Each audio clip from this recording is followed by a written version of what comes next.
Hello दोस्तों, कैसे आप सब। मुझे पता है कि आप सब बहुत ही अच्छे हैं, घर में हैं, सेफ़ हैं। आज जिस टॉपिक के बारे में हम बात करने जा रहे हैं वो टॉपिक ये है कि रिलेशनशिप में रिस्पेक्ट कैसे पाएँ। जी हाँ, अक्सर आपने देखा है कि रिलेशनशिप शुरू में तो स्टार्टिंग में बहुत अच्छा चलता है, फिर बाद में बहुत ज़्यादा बुरा होने लगता है। एक इंसान डोमिनेट होने लग जाता है, डिसरिस्पेक्ट करने लग जाता है और हम उस चीज़ के लिए फिर हर्ट होने लग जाते हैं। फिर हमें लगता है कि हम कैसे वो सारी चीज़ें वापस से ठीक करें। हमें इतना नहीं सुनना है, हम इतना सुन के इस रिलेशनशिप में क्यों रहे। ठीक है, ये हस्बैंड वाइफ में भी होता है कि अरेंज मैरिज में सब कुछ स्टार्टिंग में बढ़िया अच्छा रहता है, फिर बाद में प्रॉब्लम होने लग जाती है। तब क्या करें, तो थोड़ा सा डिस्कस करेंगे इस टॉपिक पे। आपको लास्ट तक देखना होगा, वीडियो ज़्यादा बड़ी नहीं होगी, इसलिए ज़रूर देखें। जो भी आपका ओपिनियन है कमेंट पे ज़रूर बताएं। तो चलिए स्टार्ट करते हैं। जो भी न्यू सब्सक्राइबर चैनल को सब्सक्राइब कर ले, बेल आइकन को हिट कर ले, क्योंकि वीडियो अपलोड होते ही आपको नोटिफिकेशन मिल जाएगी।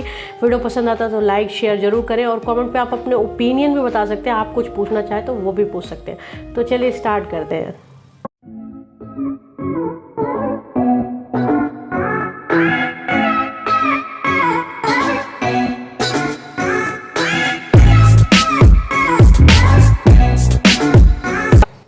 तो टॉपिक है कि रिलेशनशिप में रिस्पेक्ट कैसे पाएँ। इसको बातें, आपको क्या लगता है ये बाद में चीज़ें होती हैं या स्टार्टिंग में चीज़ें होने लग जाती हैं? अगर अब मैं जो बोलूँगी आपको उसकी सच्चाई पहचाननी पड़ेगी। मतलब आपको मैं जो बोल रही हूँ वो आप खुद फील करो। ठीक है, हस्बैंड वाइफ हो चाहे रिलेशनशिप में हो, हम बात करें, आप उसे खुद फील करो, कनेक्ट कर पाओगे। फील कैसे करना है कि जब हम किसी भी रिलेशनशिप में जाते हैं, ठीक है, एक इंसान प्रपोज करता है, रिश्ता आगे बढ़ता है, रिलेशनशिप आगे बढ़ता है, या हस्बैंड वाइफ में भी शादी होती है, चीज़ें आगे बढ़ने लग जाती हैं। अब क्या होता है जब हम आगे बढ़ते हैं रिलेशनशिप में, तो कहीं ना कहीं अगर आप देखोगे तो एक स्वार्थ होता है। ठीक है, हमें चाहिए होता है, क्या चाहिए होता है, या तो हमें प्यार चाहिए होता है, या तो हमें सामने वाले का टाइम चाहिए होता है, कि सामने वाले इंसान के बिना हम नहीं रह सकते। तो हम क्या करते हैं कि वो इंसान कुछ भी बोलता है वो हम सुनना स्टार्ट कर देते हैं, क्योंकि अभी स्टार्टिंग में सब कुछ नया नया है, तो हम सब सुनते रहते हैं, क्योंकि इन सब चीज़ों की हमें नीड होती है। जैसे कि हम इंसान के बिना नहीं रह सकते, हम उसके प्यार के बिना नहीं रह सकते, हम उससे बात किए बिना नहीं रह सकते। तो हम क्या करते हैं कि इस नीड के कारण हम सामने वाले का सुनना स्टार्ट कर देते हैं। अब क्या होता है कि जब अब चीज़ें बढ़ने लग जाती है, टाइम निकलता चले जाता है, साल होते हैं, 2 साल होता है, अब आपको क्या होता है कि बातें इतनी ज़्यादा होने लग जाती है सामने वाले की तरफ से कि ये जो नीड है ये कम पड़ने लग जाती है। आपको लगता है भाड़ में जाओ, तुम नहीं चाहिए मुझे, तुम नहीं चाहिए, तुम्हारा टाइम नहीं चाहिए, तुम्हारी प्यार, तुम जाओ, मैं तुम्हारा इतना नहीं सुनने वाली या नहीं सुनने वाला। ठीक है, फिर आप जब इस पॉइंट पे पहुंच जाते हो, ये जो आपकी लिमिटेशन है, जब ये पार हो जाती है, हद होती है ना, पार हो जाती है, तो वो इंसान की नीड नहीं आ जाती। आपको लगता है कि यार भाड़ में जाए, मुझे क्या करना है, मैं अपने आप को, मेरी रिस्पेक्ट मेरे हाथों में। ठीक है, अब आप यहाँ पर सोचो, ये होता है ना, आप लोगों के साथ होता है, 100% होता है अगर आप थोड़ा सा सच्चाई को पहचानोगे तो। अब यहाँ पर करना क्या है हमें कि ये रिलेशनशिप वालों के लिए, कि ये जो हम स्टार्टिंग में करते हैं, ये जो हम ये लास्ट में करते हैं, जब हम बहुत टाइम के बाद ये बाउंड्री, ये सीमाएं, ये जो लिमिटेशन बनाते हैं, ये हम स्टार्टिंग में ही बना लें। जैसे आप 4th स्टेप में ये एक्शन ले रहे हो, तो आप 3rd में लो, 3rd हो तो 2nd में लो, 2nd हो 1st में लो। तो आप पहले ही अगर ये एक्शन ले लेते हो तो ये प्रॉब्लम यहाँ तक नहीं जाएगी।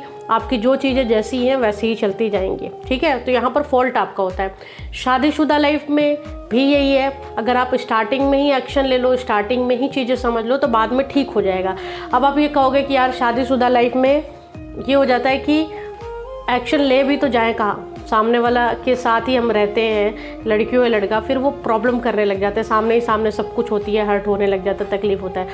तो ऐसे इंसान के लिए भगवान ने 2 कान बनाए हैं, एक कान से सुनो, एक कान से निकालो।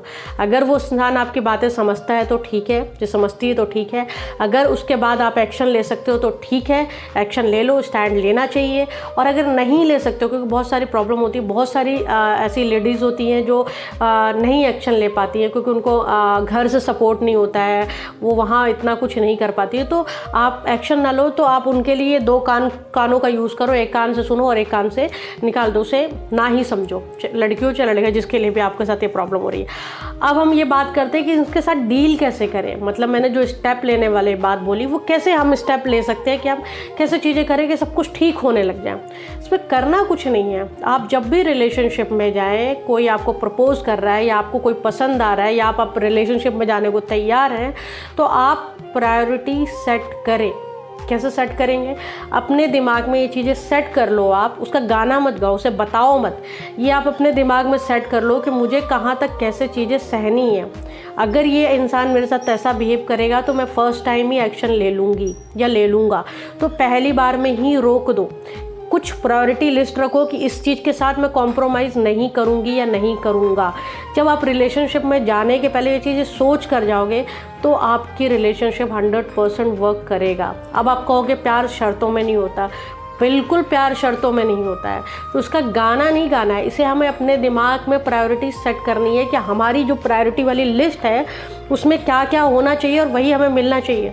तभी आपको रिस्पेक्ट मिलेगा। जब आप पहले ही दिन, पहले ही शब्द पे एक्शन लोगे कि मुझे ये बातें पसंद नहीं है, ऐसा आप दोबारा मत बोलना, तो वो इंसान को अगर आपके साथ रहना होगा तो अपने आप में कंट्रोल करेगा, या नहीं रहना होगा तो नहीं करेगा।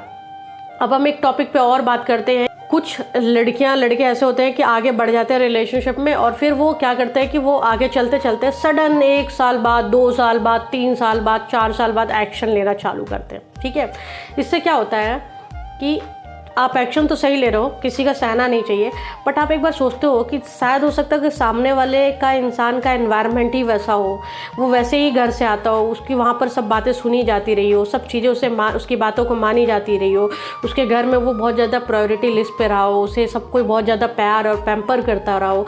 अब अचानक से आप उसे डाउन करने लग जाते हो, नीचे करने लग जाते हो। रीज़न ये कि आपको वो चीज़ें सुननी नहीं है। ठीक है, नहीं सुननी चाहिए। मैं बिल्कुल इस चीज़ के खिलाफ हूँ कि कोई इंसान आपके साथ डोमिनेट हो रहा, डिसरिस्पेक्ट कर रहा, नहीं सुनना चाहिए।